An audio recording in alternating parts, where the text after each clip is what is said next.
Hola, ¿cómo están? Bienvenidos. Esto es La Tarde en Casa, en este horario especial, nuevamente porque jugó la selección de fútbol sub-20 y nuevamente con un triunfo. 3 triunfos en la serie, primero en la serie, bueno, ojalá que sigamos así hasta el final.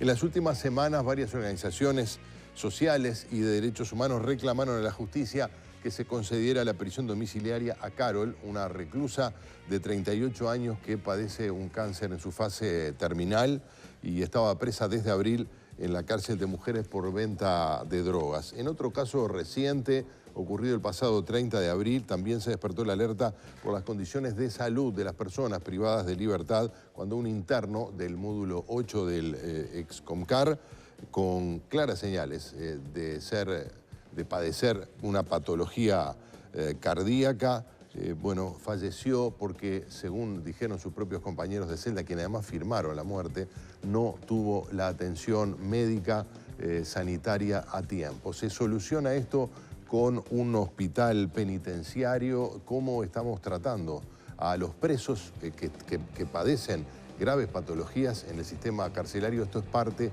del problema que presenta el sistema carcelario uruguayo a distintos niveles. Uno de ellos precisamente se refiere a este tema. Ya venimos con nuestro panel integrado hoy por 3 mujeres: Adriana Savio, Colette Spinetti y Denise Legrand, que no está habitualmente con nosotros, ha sido invitada varias veces, pero es coordinadora del proyecto Nada Crece a la Sombra, un proyecto socioeducativo que denunció específicamente el caso de Carol. Ya venimos con ellas, pero antes sepa que Empanadas de la Ribera cumplió 15 años, el gusto sano de la empanada horneada. Elaboradas con ingredientes sabrosos, sanos y naturales y de primerísima calidad, para compartir y disfrutar en familia o con amigos, con más de 30 gustos para elegir, 7 locales con deliveries a más de 30 barrios de Montevideo y Ciudad de la Costa. Entra en www.delaribera.com.uy y mira cuál es el local más cercano. Empanadas de la Ribera, 15 años juntos para disfrutar más la vida. Bueno, le damos la bienvenida hoy por primera vez con un panel integrado íntegramente por mujeres. Muy bien. ¿Cómo le va? Bienvenida. Vamos a darle primero la presencia, la bienvenida a Denise Legrand. ¿Cómo estás? Bienvenida. Gracias por acompañarnos. Hoy estás en un doble carácter, el carácter de integrante del panel, pero también de ser coordinadora de este programa socioeducativo, del cual ya hemos hablado varias veces. Gracias por acompañarnos, Denise.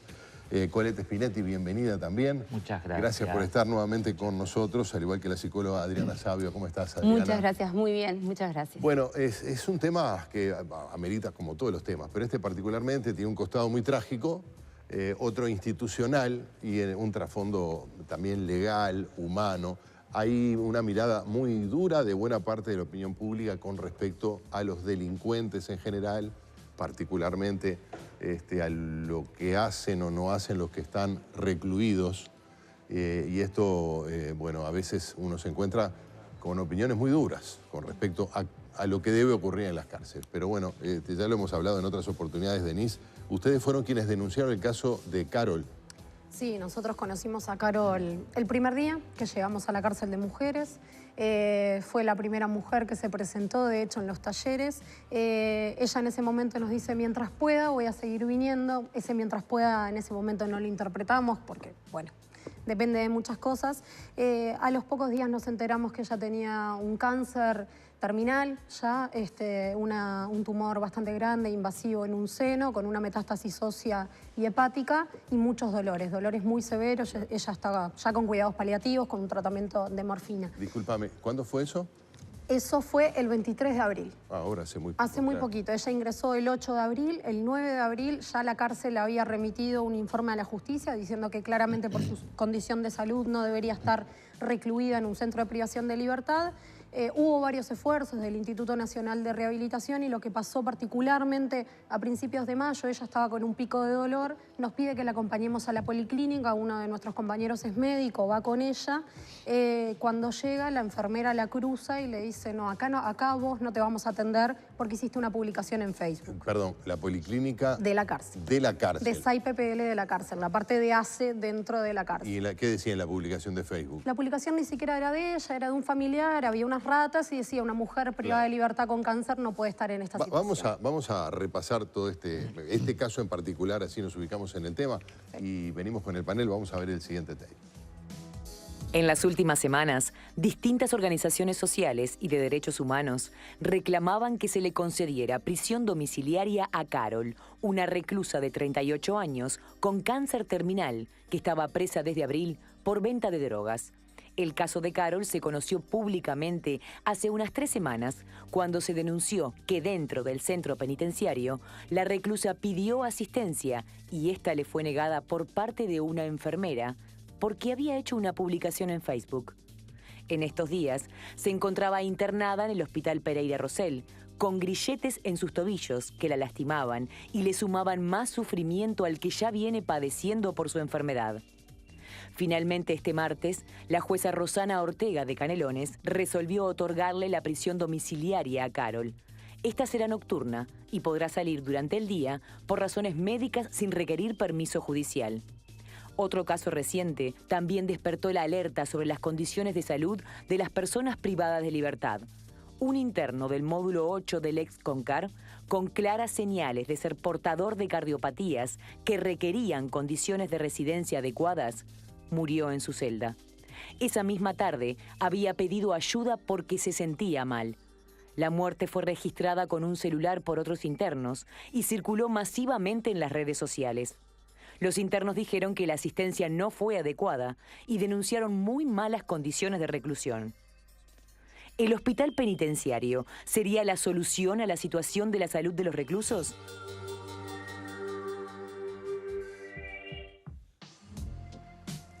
Bueno, nuestras 3 panelistas tienen algún tipo de vínculo con el sistema carcelario. Ya hablábamos con Denise Legrand, pero también Colette nos has contado que ustedes trabajan con la población trans en el sistema carcelario. En el 2015 el INR llamó a las organizaciones de la sociedad civil para trabajar específicamente con este tema y en realidad en aquel momento yo presidía UTRU y fue la única organización que en ese momento dijo, sí, nosotros queremos trabajar con esta población y desde ese momento hasta la fecha inclusive estamos yendo a CONCAR a trabajar con las compañeras privadas de libertad y no solo adentro, sino quienes salen, seguimos vinculadas y seguimos fortaleciendo a las compañeras también. En realidad trabajamos con la población de gays y trans porque... Que tienen también sus problemas,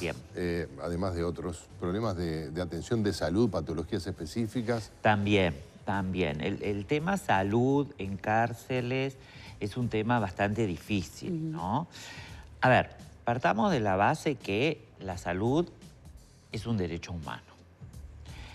Las personas privadas de libertad, más allá de que nosotros en Latinoamérica vivimos en sociedades criminalizadoras, donde se criminaliza la pobreza, todo lo que sale de lo esperado, y que la sociedad en general tiene como objetivo, bueno, que quienes delinquen se mueran en la cárcel.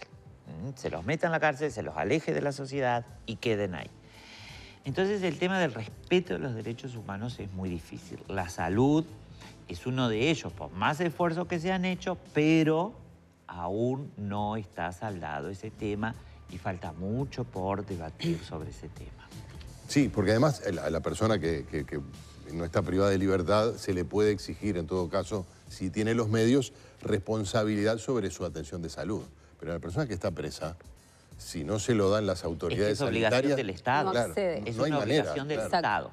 Adriana, ¿tú has trabajado también en el año pasado justamente estuve a fines del año pasado en una investigación relacionada justamente con la nueva ley de salud mental, que es la 19.529, que se sancionó el 16 de julio del año pasado, que plantea justamente, bueno, una nueva cantidad, diríamos, de determinado costo en la rendición de cuentas para poder aplicar, para crear hospitales especializados, diríamos, para personas que están en situaciones de judicialización con problemas de salud de distintas índoles referidas.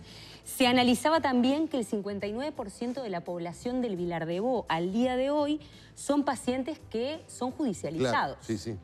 ¿de acuerdo? Y justamente el problema que surge es si los equipos, diríamos, especializados dentro de, por ejemplo, una institución como la del Hospital Vilar de Bo, están especializados como para poder trabajar con estas poblaciones y qué hacer con estas poblaciones en estos casos, ¿no, verdad? No solamente cómo se detecta la asistencia de manera inmediata dentro de los centros de reclusión para derivarlos, sino también cómo después estas personas, si son derivadas a estos centros sanitarios de salud e intervención, cuánto tiempo permanecen ahí, con qué tipo de atención, etcétera.